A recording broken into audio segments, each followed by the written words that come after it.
This is the time of year where so many people that talk about plants online decide to predict next year's plant trends, and some of them do get it on the mark. They really know their stuff, and other times it's a real miss. So I wanted to give my kind of predictions for 2026 in the houseplant world and see how many of them come true, because it's kind of like a fun little thing that we can do. In the past, I have been to the national plant shows in the UK and I have correctly predicted the new market price when they come to market, how much they would be in like a year's time.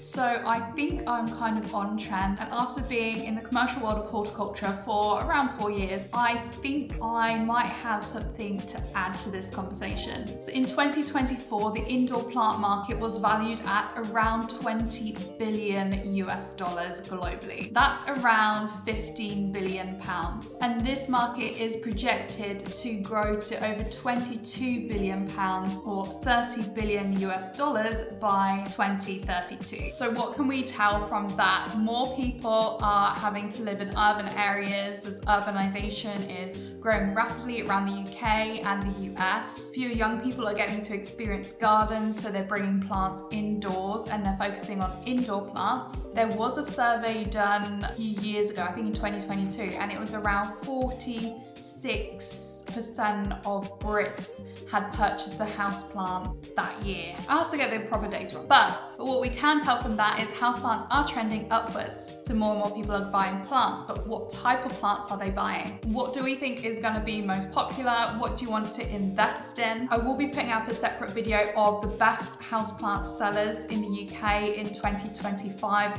using data provided from several garden centres across the UK and some small independent plant shops, so I can kind of gauge what has been selling well in the UK, but that will be in a whole separate video because it's quite interesting to get into it, into the nitty gritty, and what can we learn from 2025 sales.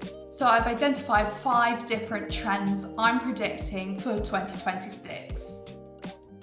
Starting off strong with number 1, there are going to be way more large mature specimens. As houseplants become more mainstream, unusual cultivars are not what sets collections apart. But what is becoming rare is time and the evidence of it. Large, oversized houseplants that have taken years of consistent care to grow to the size they are will take over. Now, these large specimens will be not just exclusive because of cost if you're buying them brand new from the shop, but because they represent knowledge, patience, and longevity. In a market flooded with tissue cultured rarity, maturity itself becomes the luxury. This explains why I've seen a big insurgence in larger, more mature plants in 2025, and they are actually selling even at their higher price points.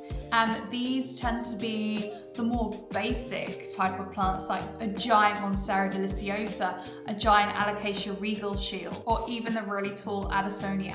These plants tend to be on back order or even private order in a lot of high-profile plant shops. And where in previous years where they haven't sold fast and they just stick around for ages, they are starting to become much more sought after and selling much faster. They offer instant impact in a world that increasingly values slower success. And it's like that social proof of your skills when it comes to houseplants. If you're getting advice from a curator that can't keep their plants alive for a very long time, then maybe you should think twice about what that curator is saying. It offers visual impact without novelty fatigue. So a bigger plant will always be more of an eye-catching piece, more of a showstopper in your home than, say, a really unusual rare plant that's a tiny baby that most people haven't heard of. If you've got friends around that don't really know anything about plants and they see this massive plant, it's like, wow. But if they see this tiny little thing and you say, oh, I bought it for £200, and they're like, why? So time is the new scarcity, and that's why I think this trend will really pick up in 2026.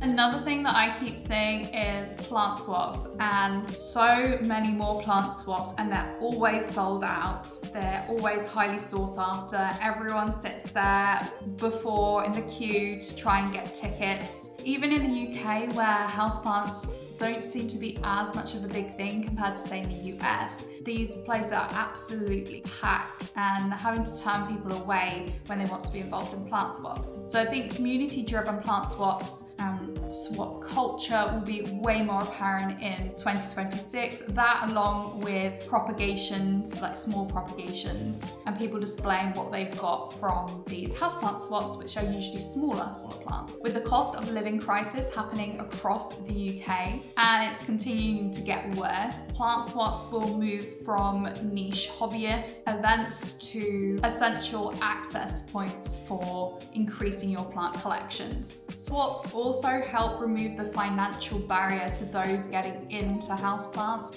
and like they might be getting their first plant. They can speak to people at the events like, how do I care for this plant? It's a real community driven social way into collecting houseplants, and I think that's really special. And in the day of social media or impact media as it's turning into, people are increasingly looking for those social activities and experiences to visit. So I think there'll be way more plant swaps. I think because of this, we'll see way more local plant swap libraries happening, even if that's in a literal library I've heard of, or if it's in your local cafe, they might have a wall of propagations where you can put in your prop and then take someone else's prop to like have that swap happening, and it's a reason to go in there, and then the coffee shop can upsell you coffee, or you can have a little bit of a social, bit of a catch up. I think also small independent plant shops will start doing this to get people in and looking at the plants, and it's a great access point for people that wouldn't necessarily have purchased a larger plant that they might try with a small baby. So this is driven by financial pressure, desire for variety, pushback against over-consumerism, and people craving that real-world community. Another trend that is already starting and apparent is the AI tech-assisted but human-led plant care. AI and plant care apps will always continue to exist. There's so many now on the market that I don't think they'll just suddenly vanish overnight. This is proved with the new Apple update, iOS update, where you can take a picture of a plant using their camera, the normal camera, and it can identify it from you from that picture. So the plant ID is built into the phone itself. But I think 2026 will mark a shift in how people want to learn. After years of algorithm-led advice, conflicting plant care tips, there has been a rejection of use of AI in all aspects of search and knowledge, and a certain questioning when it comes to AI authority. So I think these apps, although they contain a lot of information, I don't think they'll necessarily be used for its information. Apps that have a product attached to them, such as a watering device product that it tells you how to water, will have more of a chance, or if you've got additional features on there that aren't just knowledge sharing or plant care tip notifications. Instead, people will increasingly turn to books, growers, people with experience, peer-to-peer learning. Really popular books include The Houseplant Expert, or even the older principles of horticulture to get back to the real basics of plants and how they work and how you can use that knowledge and apply it to houseplants. This information will almost feel new because it's in so much detail, and with the experts you have all of their experience backing up what they're saying.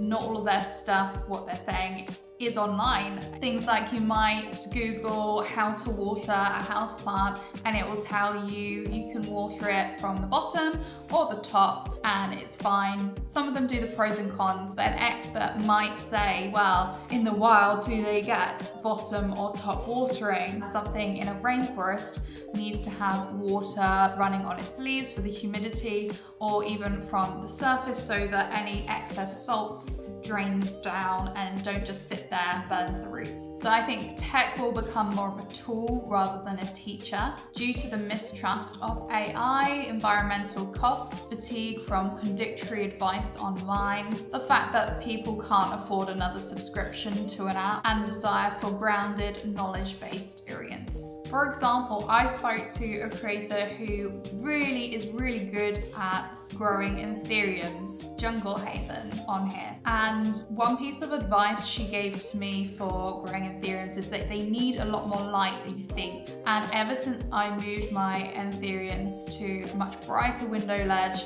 with way more light, you see the one behind me, indirect sunlight, it has done so much better. They've all done so much better than keeping them in more low light considered areas, just like the information online suggests. So I really recommend speaking to other people online that have that wealth of knowledge and experience behind them. And sometimes it goes against the grain, but experience always beats thoughts, I guess.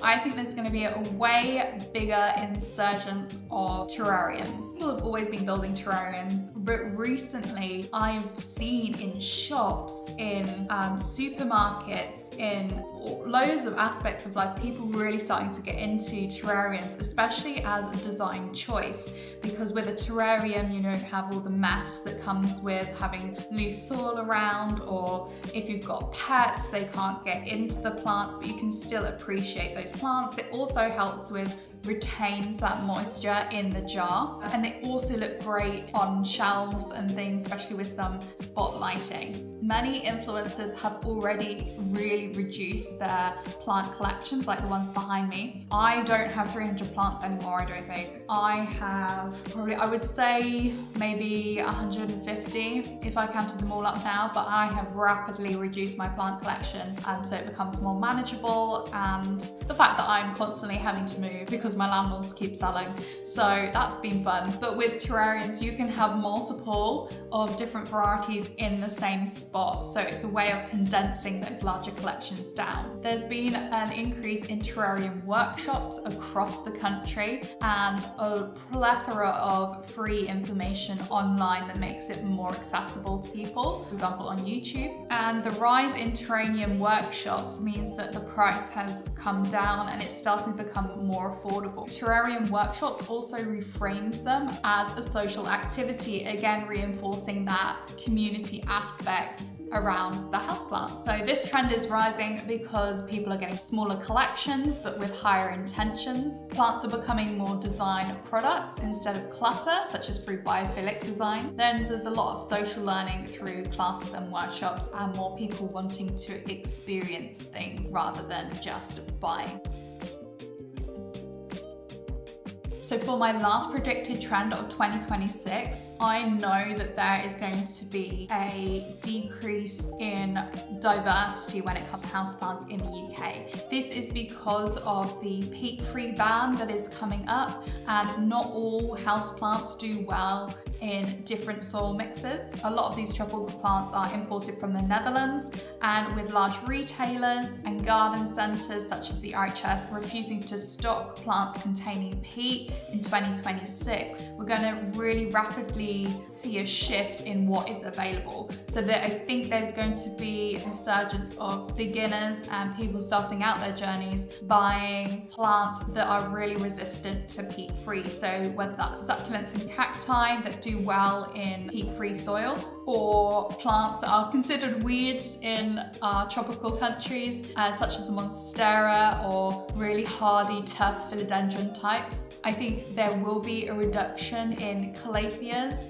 So with peat-free soil, it retains moisture, and the calatheas do need a lot more moisture in their pot to thrive because they have such large leaves. There's a lot of transpiration and they lose so much water. So this will make it difficult for them to ship these plants, especially in the summertime when they're most available, as they might not survive the transport journey. They'll end up looking really wilted and withered when they come to the shops, and then they can suffer from all sorts of other things. So I think they will continue to stock calatheas. I just don't think they will stock as many cultivars or new varieties that they have been. Peat-free composts are also more expensive, so expect to see a large increase in that you're paying for houseplants. Energy costs are also expected to rise as they do every year, but for business, they pay business rates for energy, and it's a huge cost. So to keep the cost down, they do need to import plants from, say, the Netherlands, where it